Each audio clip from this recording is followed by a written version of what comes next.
Today on Energy Contact.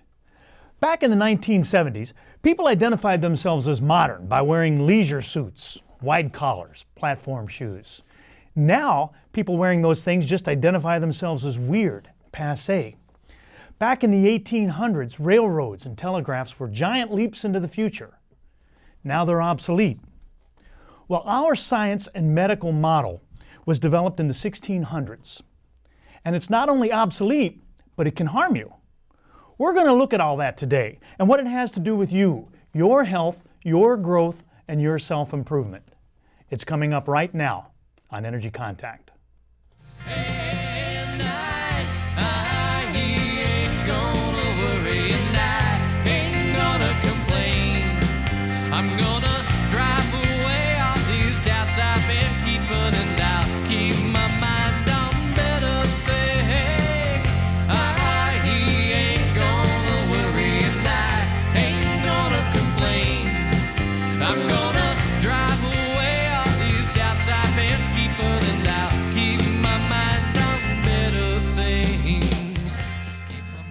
Hello and welcome to Energy Contact.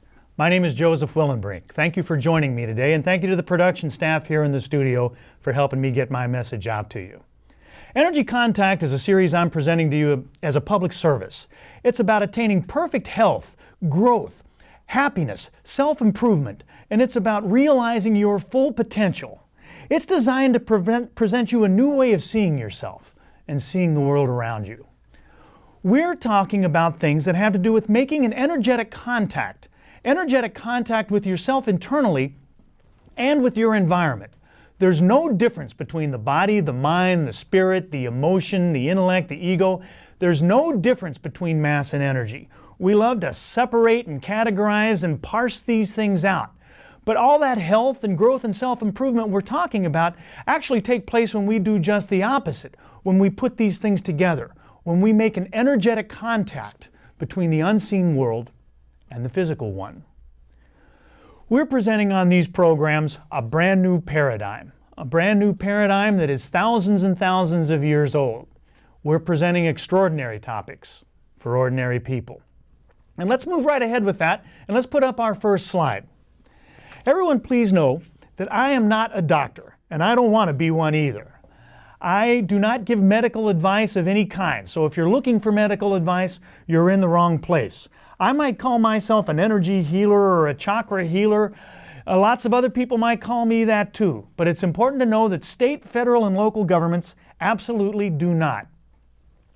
There's important information on your screen right now. We're going to leave that up there for a few seconds, and please read it carefully and with awareness. But when you've got it down, if you would, please go locate a pencil and paper. Here's why.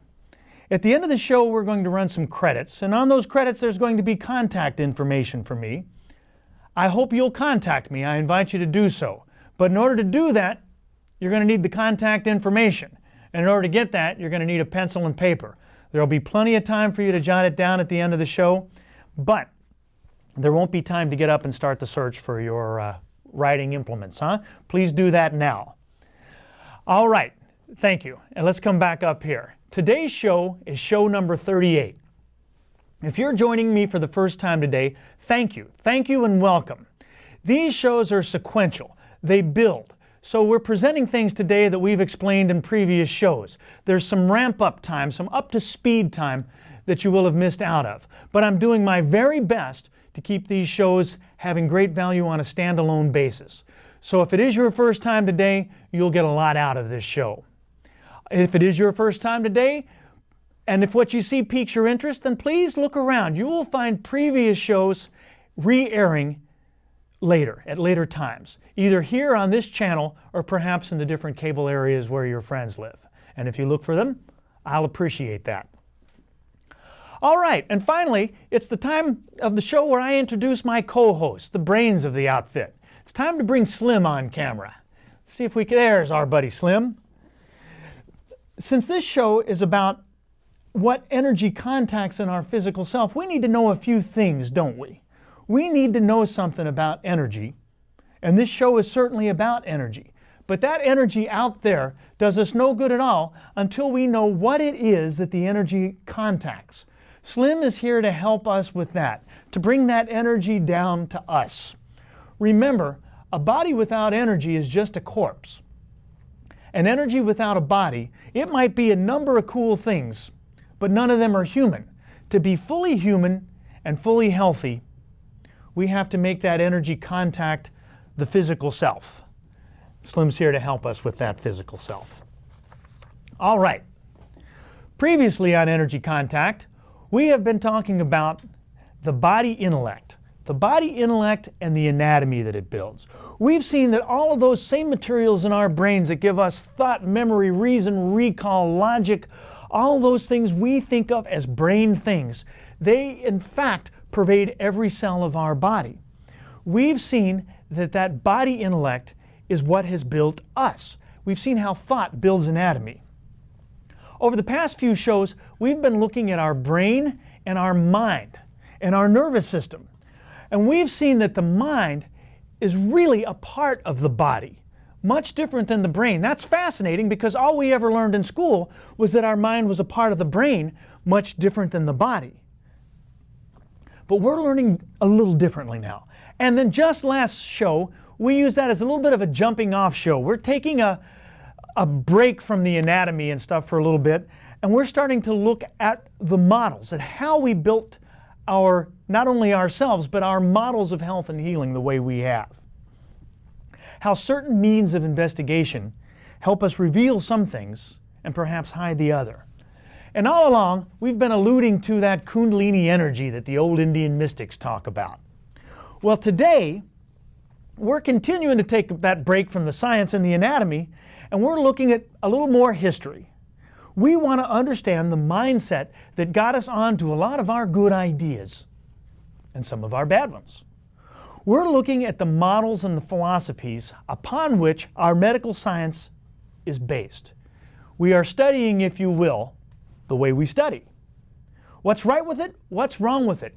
And why sometimes we have trouble revising it and trouble letting go of it. I've been telling you guys that the present paradigm is obsolete. But if so, how have science and Western medicine been making such great strides using it? Before we developed this model, we had a life expectancy of about 40 years or so. Now we're expected to live well into our 80s. Obviously, we're doing something right. Last show, we saw how René Descartes became the father of reductionism, which is the opposite of holism, as in holistic health. Well, today we're going to see that he was also the father of something called dualism, which is the opposite of monism. So what? Well, that's exactly what we want to look at today. We want to get to the so what of all that, why we should care. We want to see what all it has to do with you, with your health, your growth, and your happiness. And eventually we'll get back and see what it has to do with that Kundalini energy. All right, so much to do today. But first, everybody sit back and take a deep breath, because now it's the part of our show where we get to stop and visualize for a moment. Take a virtual journey, if you will, in your mind's eye. Although today's virtual journey might not be real relaxing, today we're going to go by a construction site. And we're going to view the workers building. They're starting to leave the ground floor and build up the frame to the upper stories. And you, let's say you know a little something about construction, and you see something you don't like. So you find the foreman and you say, hey, excuse me, but you don't have that foundation right yet. You can't start the upper floors. How can you expect the upper floors to be stable and secure if the structure is flawed at the very basis? But that foreman looks at you and he says, hey, pal, look, this is the way we do things. It's the way our fathers did them. It's the way our great-grandfathers do them. And it's the way that we're going to do things around here. Nearly every house in the country is built this way. Okay, so you're feeling pretty surly today, and you come right back at him and you say, yeah, but we've learned so much since your grandfather.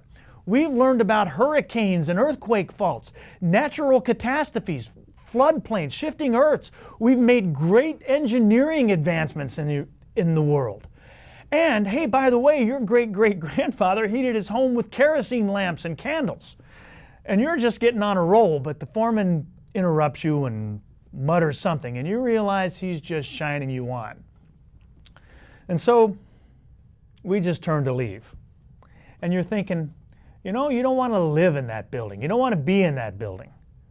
But the foreman's right. Every building in the country's that way. And so we don't have much choice, do we? Hold that thought. We saw last show that science problems are solved and experiments are conducted by building models. It makes sense to do it that way. Let's bring up a slide. Here's a slide of something every science student knows. All models are wrong. Some models are useful.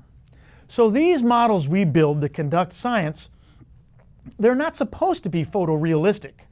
As long as the model works for us, as long as it gets us where we need to go, we keep using it. All right, let's come back here. So, the fact that the model that we have been using for the last over 400 years is wrong, it doesn't surprise us, it doesn't bother us. It's supposed to be that way. But we're learning that it's no longer relevant and that it can be even harmful to us. And so we've been talking about moving forward on this show. Moving forward to an older model. Hold that thought for a second. Back in the East, if you tell someone to go look at themselves, they'll go find a full-length mirror. If you tell them to point at themselves, they'll probably point here at their heart, like the Bible says. If we went back to Western Europe in the 1500s, they would do the same thing. But in the modern Western world, if you tell someone to look at themselves, they'll reach in their pocket or in their purse and they'll pull out a little mirror about the size of a business card and start scanning their face. Maybe one of those little things that's on the compact powder. And then they'll flip it away. When we picture ourselves here, we picture our face. We picture our face and our head is what we are. And our bodies is something different, is something that we have. So something happened to change that since the 1500s. What is it? What is it that differentiates us from the East, from our Western ancestors, and from what the Bible says? And if there is a difference, what's wrong with that? On our last show, we talked about René Descartes. Remember him? He's the guy that said this. Bring up this next slide. Cogito ergo sum. That is, I think, therefore I am. Everybody sort of knows that phrase. As you recall, René Descartes became the first real scientist in history to get the blessing of the political establishment. But in order to pull that off, he had to make a deal. He had to make a great compromise. A deal with the devil, you're thinking? Well, not exactly. Come back here. Descartes wanted cadavers for dissection. But that was sacrilege in the day because the self, the whole self, was considered sacred, one, whole. And that was at a time when the Catholic Church ran everything. And the church was running around condemning people. Prior to Descartes' time, the church considered the mind the same as the soul, just like we're saying on Energy Contact. And they considered it all to be an integral part of the body as a whole, and all sacred. That's why you can't be going around cutting up corpses. The mind resided in different parts of our body, the most popular one being in the heart, like the Bible says. Well, Descartes and the Pope at that time, a fellow named Pope Urban VIII, agreed to accept something revolutionary. They agreed to accept the fact that the soul resides in the mind and that human disease resides in the body. No scientific basis for this whatsoever. It's just a deal they made. And then all of a sudden, by papal decree, everything changed overnight. This then makes Descartes the father of a philosophical viewpoint called dualism. And he's also the father of a methodology, a perspective, if you will, known as reductionism. Reductionism is basically the belief that in order to solve problems out here in the big world, you solve them first under a microscope, in a micro world, and then you just increase the magnitude. In other words, you solve by abstracting, by separating, by pulling a little out, and seeing what happens. We can think of reductionism as the opposite of holism, as in holistic medicine. Let's bring up another famous quote from Descartes. Descartes said, Each problem that I solved became a rule which served afterwards to solve other problems. That's an interesting quote, and it's probably good science, but think of your construction site when you read that.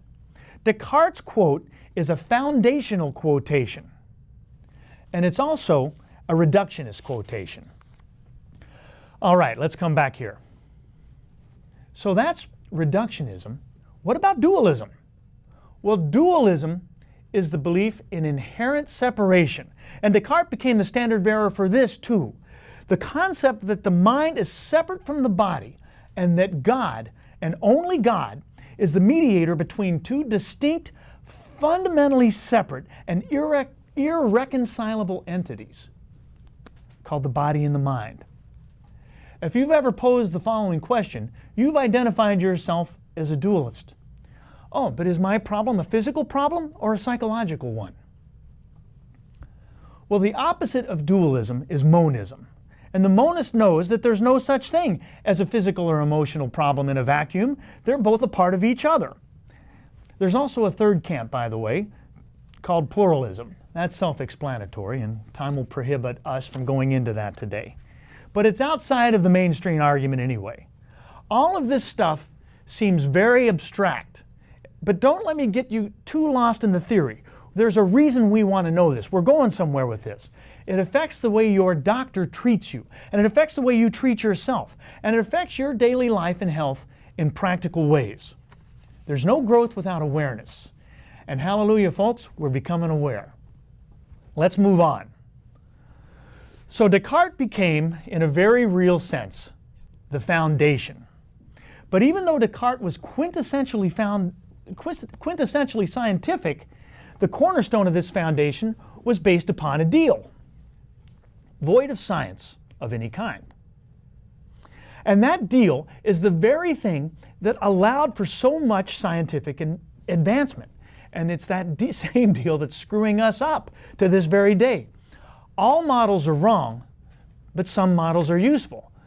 Well, some models that are useful get obsolete, and then they get not useful. This dualist reductionist model proved to be wrong immediately. Again, that doesn't bother us because it was useful and it gave us the blessing of the church. We're beating this point to death, but it's important to know a few things about it. Until that time, real science had to be conducted clandestinely, and what people accepted as science was superstition. Now science was out of the closet, and scientific breakthroughs and medical breakthroughs flourished. Okay, about that same time, maybe a fellow 40 years younger than our buddy Descartes was a guy named Benedictus de Spinoza. Spinoza argued that there was no difference between God and nature. He took the other stance. He argued that substance exists and that it cannot be dependent upon anything else for its existence. And that if you peel back the layers, you peel everything back to more and more basic things, and you find it all relates back to one substance that pervades all things, living and unliving. The rocks, you and me, everything.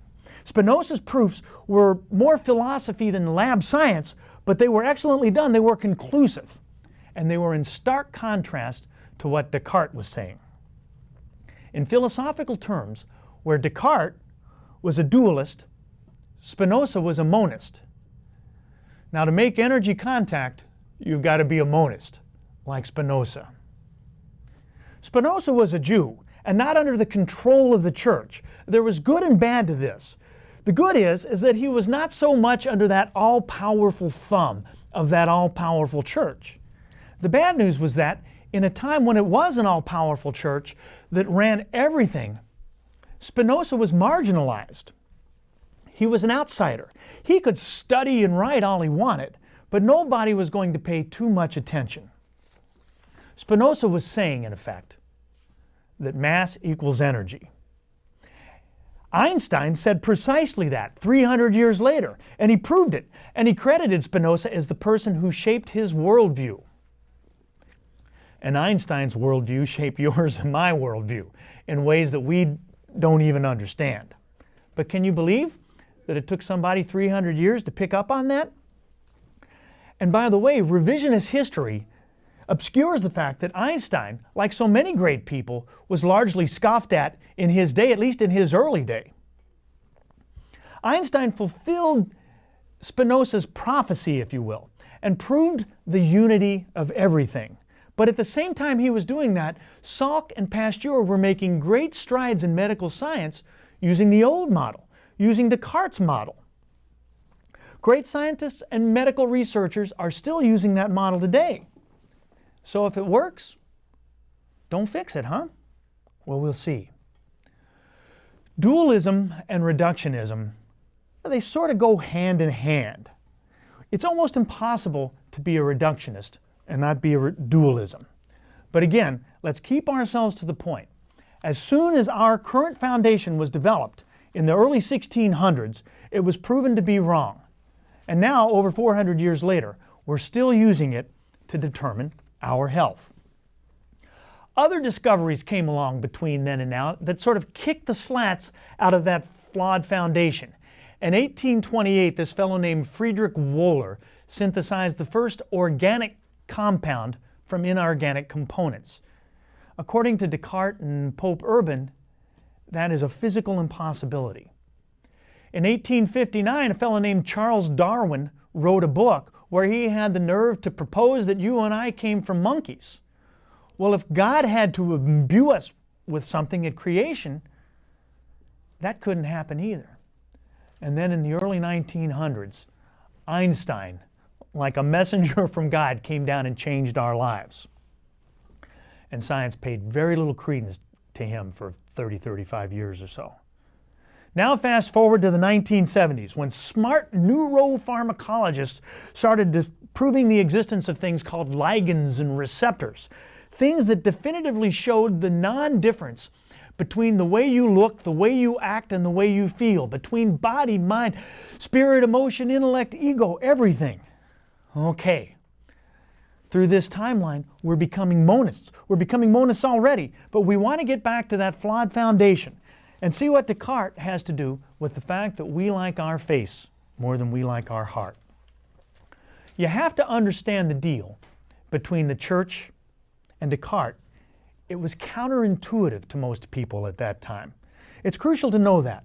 Most of us grew up with it as an accepted fact that there was this inherent difference. But that's not the way it was back then. We have been taught to believe that our brain is who we are and our body is something that we have. Two different things. Dualism. So when Einstein says there's no difference between mass and energy, and when Joseph and Slim come on Energy Contact and say there's no difference between the body, the mind, the spirit, the emotion, all of that sort of stuff, it's a little counterintuitive. It's hard to believe that. A lot of people, in fact, believe that this is all some sort of trendy Eastern religion thing, a fad. But in fact, it was Jesus. It was the Catholic Church. It was Western European civilization. It was the Bible that always believed that until Descartes struck his deal. And we're beginning to see why modern science and a breakdown in the dualist reduction model has led the way to this monistic, holistic revolution that we are seeing in our society today. All right, so what's wrong with Descartes' ideas? It's about time we get around to that. Here's what. According to a National Academy of Sciences Institute of Medicine report, made in 1999 originally in revised sense, upwards of 100,000 deaths per year in the United States occur as a result of medical errors. More than the number of deaths from motor vehicle accidents, breast cancer, terrorists, and AIDS combined. We're all walking around airports barefooted, going through detectors, and we're breaking off the little pointy things from our fingernail clippers, for goodness sake. When we've got more to fear from our doctor. There's a few other things this report says. 10 to 28% of those medical errors were prescription related. Many of those drug interaction things. That's 20,000 deaths per year due to prescription drugs taken exactly as prescribed, exactly as directed. 18% of medical related deaths are due to improper treatment due to misdiagnosis. Do you know what the name of that report, that 1999 report is? To err is human. Imagine that on your death certificate, will you? Cause of death, medical attention. Well, you won't see that on anybody's death certificate because they don't print it that way. You know why? Because even this study, it was an in-house study. It was a study of the medical industry by the medical industry. Let's stop and ponder that for a second. Have you ever heard about those tobacco industry studies about the health effects of tobacco back in the 50s? Guess what they found? Perfectly healthy. You ever seen the Democratic Party's reports on the effectiveness of the Democratic Party? Or the Republican Party's reports on the effectiveness of the Republican Party? Perfect. Thumbs up all the way. We're doing great. So we have reason to believe that some of the information on this report is conservatively given. Makes you stop for a second, huh? You got 50,000 more times being killed by your doctor than by a terrorist. If I can use this to go on a personal tirade just for a second, if someone comes to me or another alternative practitioner and they have so much as a headache or an irregular bowel movement the next day, we can be put in jail. That's why I have that disclaimer at the start of every show.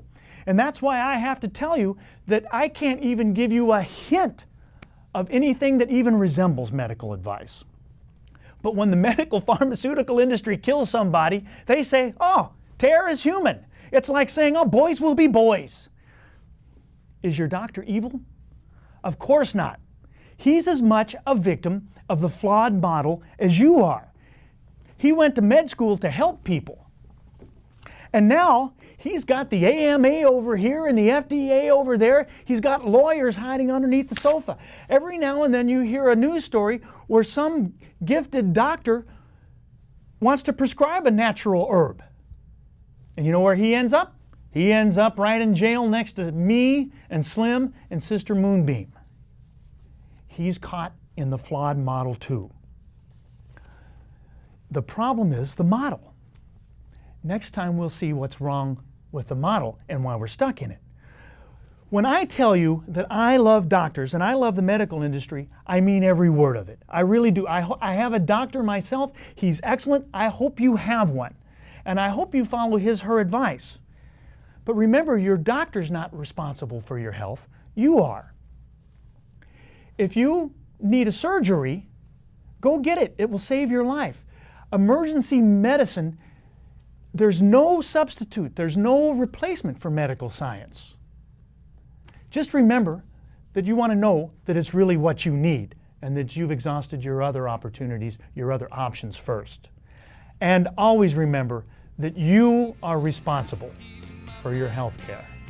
I wish you peace and positive energy and a healthy life in Energy Contact.